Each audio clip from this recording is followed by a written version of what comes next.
مكون واحد بس هنضيفه هيخلي القرص طعمها روعة جدا، وهقولك ازاي تطلع معانا هشة وطرية وزي القطن بالظبط.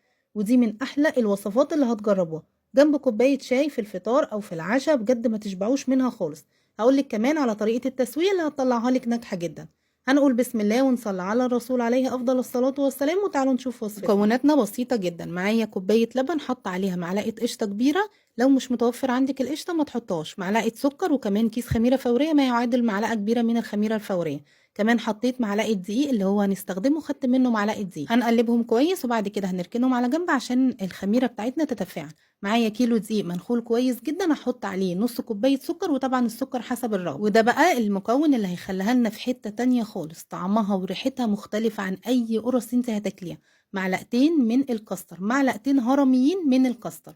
هقلبهم كويس جدا وبعد كده هضيف عليهم كوبايه من الماده الدهنيه. انا حاطه زيت على سمنه، لو انت حابه تحطي سمنه بس عادي جدا حطي اللي انت حباه، لو حابه تحطي نص زيت ونص سمنه، المهم نحط كوبايه ماده دهنيه. المهم زي ما انتوا شفتوا كده الكوبايه انا ملياها على الاخر. بعد كده بقى هبس الدقيق كويس جدا مع السمنه. شايفين بقى الخميره بتاعتنا؟ اول ما نلاقي بقى الخميره عملت فقاعات كده فوق الوش يبقى كده الخميره بتاعتنا ناجحه جدا، ونحطها على طول على الدقيق. بعد كده بقى هكمل العجن بتاعي بميه. اول ما الاقي العجينه بتاعتي لمت خالص كده ولمت اللي في الطبق كله، هضيف معلقه سمنه كبيره، معلقه سمنه كبيره بلدي. بعد كده بقى هعجن كويس جدا. هتلاقي العجينه ابتدت تتقطع معاكي، ما تقلقيش خالص. اول ما هتحطي السمنه هتلاقي العجينه ابتدت تتقطع، ما تقلقيش خالص، افضلي اعجني. يعني مش عايزين نعجن، على الاقل 10 دقايق او 7 دقايق. المهم ان احنا هنفضل نعجن لحد ما نلاقي العجينه بتاعتنا ناعمه جدا بالشكل ده.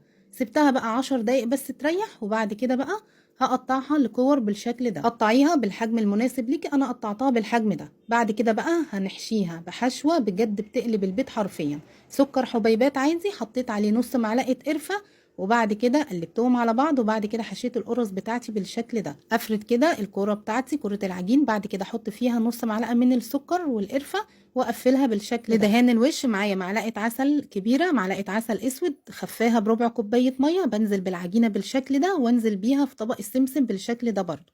دي طريقه. والطريقه التانية بدهن برضو الميه بالعسل بالفرشه، وبعد كده برش السمسم فوق الوش. معاكي الطريقتين واللي انت حباها اعملي بيها القرص بتاعتك.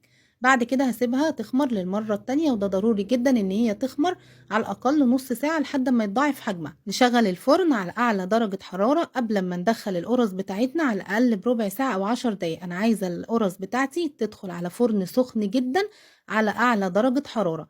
اول ما ادخل الصواني بتاعتي ههدي النار للوسط. بعد كده اول ما القرص بتاعتي القاع بتاعها يبقى لونه ذهبي، هشغل الشواية بتاعتي على طول، اهدي الشواية لحد ما الاقي تاخد برضو لون من فوق.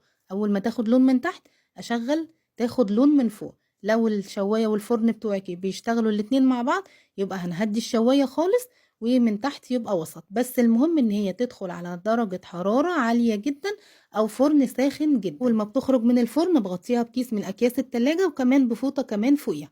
بعد كده بقى بسيبها حوالي 10 دقايق او ربع ساعة، واشيلها بقى في الفريزر لو حابة تشيليها في الفريزر. عايزة اقول لكم ان الكاستر مديها طعم حلو جدا وغني جدا، وبجد الريحة وهي بتستوي كأنك بتسوي بيتي فور بالظبط. انا واثقة ان كل اللي هيجربها هتعجبه. لو عجبكم الفيديو ما تنسوش اللايك والمتابعة.